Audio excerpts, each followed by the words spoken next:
Sebelumnya, kepala pedagang Jang berkata biar ia saja yang pergi menyelamatkan Kotnim, karena itu akan membahayakan Yehua. 제가 가서 아이를 데려오겠습니다. Kepala pedagang Jang meminta anak buahnya Walyu untuk ikut bersama Yehua. Ia memberikan pakaian berwarna untuk dipakai Yehua. Dulu Yehua belajar bela diri dari kakaknya Jo Sung Ho. Ia ingin membantu orang lain sama seperti kakaknya. Kakaknya berjanji akan membuatkan pedang untuknya. 곱디고 온 너에게 이런 재주가 있다니 세상에 알게 하지 못해 퍽 안타깝구나. Sung Ho yakin bakat Yehua bisa digunakan untuk melakukan sesuatu. Pada suatu malam, Sung Ho pergi bertugas. Ia harus pergi ke istana karena urusan mendadak. Ia juga berkata tidak akan pulang selama beberapa hari. Yehua sudah kehilangan orang tuanya sejak muda dan kakaknya juga pergi. Jadi ia tidak punya siapa-siapa. Jika penasihat negara kiri tahu, ini akan menjadi masalah. Paman memaksanya menikah. Ia berkata ini adalah kemewahan untuk seorang anak yang tidak memiliki orang tua. Dan di hari pernikahannya, Yehua menjadi janda. Ada yang berkata pengantin pria diserang dalam perjalanan kemari. Mereka berkata Yehua membawa sial. Suho tidak sengaja melihat luka di lengan Yehua. Ia teringat orang yang bertopeng itu memiliki luka di tempat yang sama. Lalu penjaga datang. Ia berkata bayarlah jika ingin bawa anak itu. Mereka bertarung memperebutkan Kotnim. Akhirnya Yehua membayar Kotnim dengan 500 koin perak dan langsung bawa Kotnim pulang. Suho mengikuti mereka. Sepatu Yehua tidak sengaja terlepas. Ia melempar Suho dengan sepatunya. Suho terjatuh karena pria mabuk yang menabraknya. Lalu pemilik penginapan pil datang. 금영총사가 박수호랍니다. Kau membuat keributan di penginapanku hanya untuk menangkap penipu. Suho berkata aku harus menyelidiki karena ada banyak tempat judi yang dijalankan secara ilegal. Pemilik penginapan pil berkata tidak akan melepaskan Suho jika kembali mengganggu bisnisnya. Lalu Yunha datang. 형님, Yunha berkata dia adikku. Yunha berkata akan mengganti semua kerugian pemilik penginapan pil. Pemilik penginapan menolak. Kepala pedagang Jang akan merawat dan memberikan pekerjaan untuk Kotnim di penginapan Myungdo. Yonghwa tidak mendapat bayaran karena sudah menghabiskan banyak uang untuk membeli Kotnim.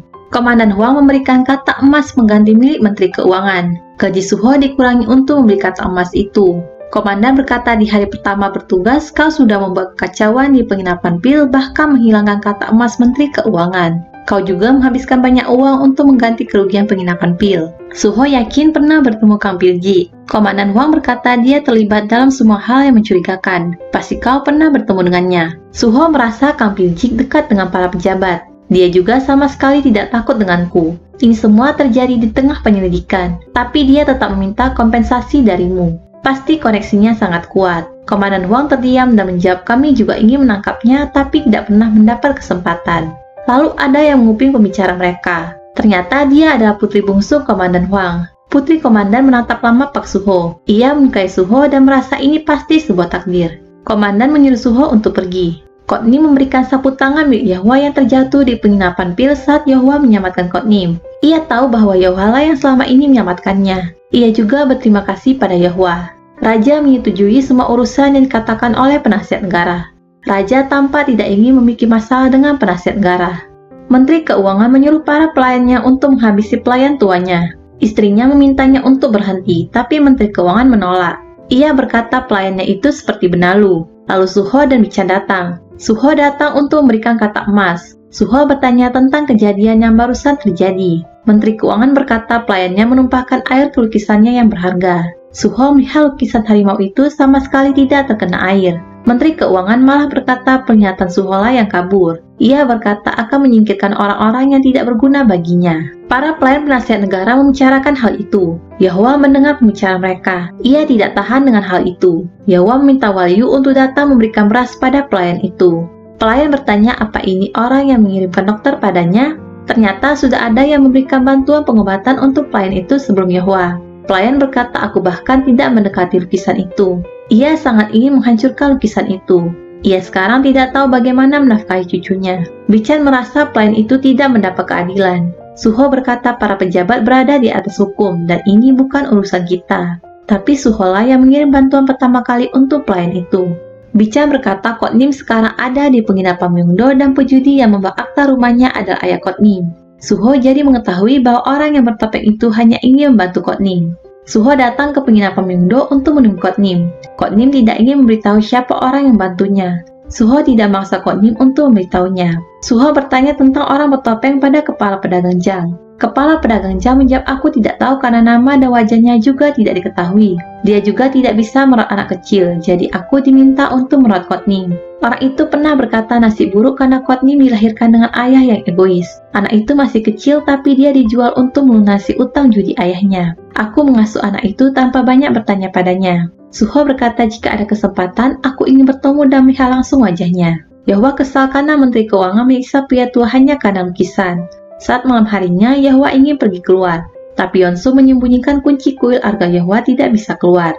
Yeonsun tidak membolehkan nyonyanya pergi karena bermimpi buruk. Mereka saling memperebutkan kunci. Yahwa akhirnya mendapatkan kuncinya. Yunha datang menemui raja dengan membawa buku baru. Di dalam buku tersebut ada kertas yang bertuliskan tidak ada jejak di area Provinsi Jola. Yunha berkata daripada resah sebaiknya kita tunggu kemajuan bulan depan. Menteri Keuangan kehilangan lukisan harimaunya. Ia pun memanggil Suho dan Bichan untuk mencari lukisannya. Lukisan harimau Menteri Keuangan diganti dengan lukisan kucing. Menteri Keuangan berkata salah satu pelayannya melihat orang berpakaian hitam manjat dinding. Pelakunya adalah Yahwa. Ia mengganti lukisan itu karena Menteri Keuangan menyiksa pria tua. Bichan bersyukur karena lukisan Menteri Keuangan dicuri. Suho berkata, tapi ini tetaplah pencurian. Komandan Wang meminta mereka untuk makluminya karena Menteri Keuangan terbiasa menyalahgunakan kekuasaan. Ayah mertua manggil Yahwa. Ayah mertua memberikan 2 karung beras untuk dijadikan persembahan kakak Yahwa. 고맙습니다, 아버님. Yahwa melihat pedang tombak buatan kakaknya. Yahwa menulis surat saat ia dipaksa menikah. Ia meletakkan surat di bawah batu. Saat ia kembali, surat itu sudah tidak ada dan ada pedang tombak. Karena hal itulah Yahwa yakin kakaknya masih hidup. 살아계시는 겁니까? 대체 어디 계시기에 이리 돌아오시지 않은 겁니까? Sudah 15 tahun kakaknya pergi. Suho pergi ke kuil untuk peringatan hari kematian kedua orang tuanya. Orang tua dan semua pelayan Suho habis dibunuh.